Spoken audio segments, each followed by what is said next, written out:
We're going to start with the blade guide exit tray. Exit tray, blade guide. All right, a couple things you got to keep in mind. Blade guide has slots right here. Those are mounting slots. This is the water port. Water port's how you cool and clean out the blade guide while you're running production. The trick I found and I've always liked is you put them together when you go to put them in.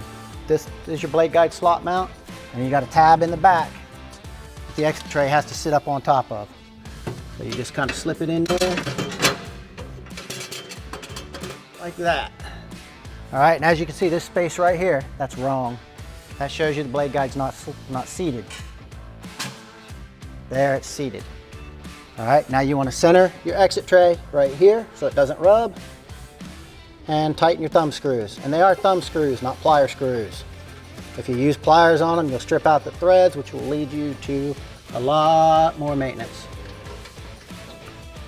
There you go.